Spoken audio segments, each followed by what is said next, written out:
بسم اللہ الرحمن الرحیم الحمد للہ رب العالمین والصلاة والسلام علی سید الانبیاء والمرسلین۔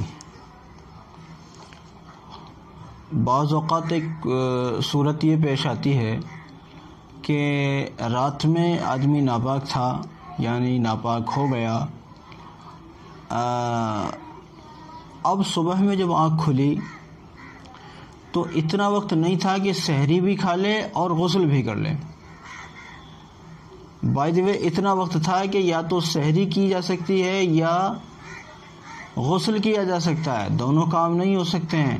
اگر مان لیجیے غسل خانے میں جائے گا، غسل کرے گا تو وقت ختم ہو جائے گا، اور اگر سحری کرتا ہے تو سحری کھاتے کھاتے ہی وقت ختم ہو جائے گا۔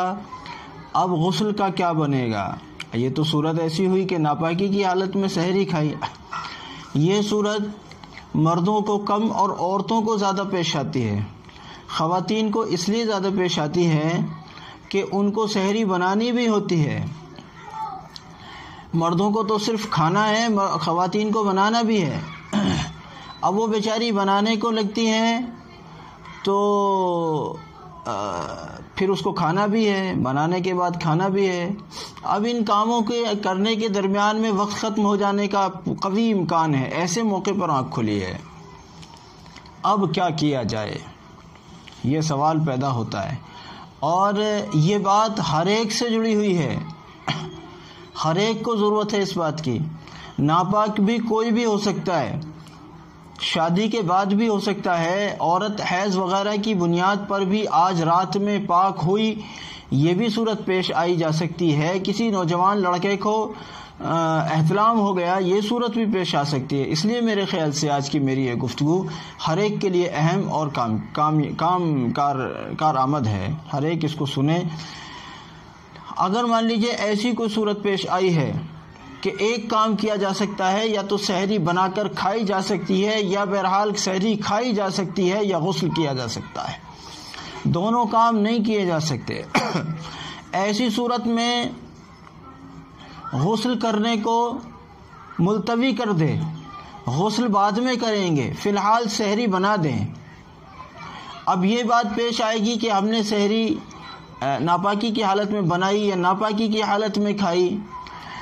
بہتر بات یہ ہوتی ہے کہ آدمی اگر ناپاک ہو جائے اور غسل کرنے میں کچھ دیر ہوئے تو وہ غسل کی نیت سے فی الحال تیمم کر لے، جبکہ کوئی عذر اس کو نہیں ہے، پانی موجود ہے، کوئی ایسی بیماری الحمدللہ نہیں ہے۔ ایسی صورت میں اس والے تیمم سے کوئی عبادت تو نہیں کی جائے گی، لیکن یہ ہے کہ ناپاک رہنے کی حالت میں اللہ کی زمین پر چلتا پھرتا پھرے، اس سے بہتر ہے کم سے کم غسل کی نیت سے یہ تیمم کر لے، اور بس اتنا ہی رکھے اس تیمم کو۔ ایسا نہیں کہ اس تیمم سے وضو کرنے یعنی نماز پڑھنے لگے یا قرآن پڑھنے، ایسا نہیں کہہ رہے ہیں۔ بہرحال اب ایسی صورت میں پہلے سحری کا انتظام کرو، اگر بنانی ہے تو بناؤ، کھانی ہے تو کھاؤ۔ اس کے بعد اگر سحری کے بنانے اور کھانے کے اندر اتنا وقت لگ گیا کہ وقت ختم ہو گیا، تو وقت کے ختم ہونے کے بعد آپ غسل تو کر سکتے ہو، لیکن وقت کے ختم ہونے کے بعد آپ سحری نہیں کھا سکتے۔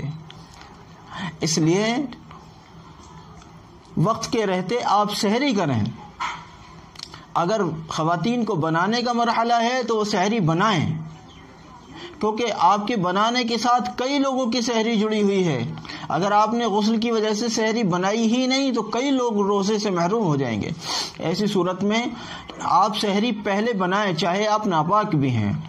اور مردوں کے متعلق بھی وہی بات ہے، اگر دونوں کاموں میں سے ایک کام کیا جا سکتا ہے تو پھر پہلے سحری کھائے، سحری کھانے کے بعد غسل کرے، کیونکہ سحری کا وقت متعین ہے کہ اتنے بج کر اتنے منٹ پر ختم ہو جائے گا، اور غسل کا وقت متعین نہیں ہے۔ سحری کھانے کے بعد اگر غسل کرے گا تو نماز فجر بآسانی مل جائے گی انشاءاللہ۔ امید ہے کہ یہ بات آپ کو سمجھ آ گئی ہوگی۔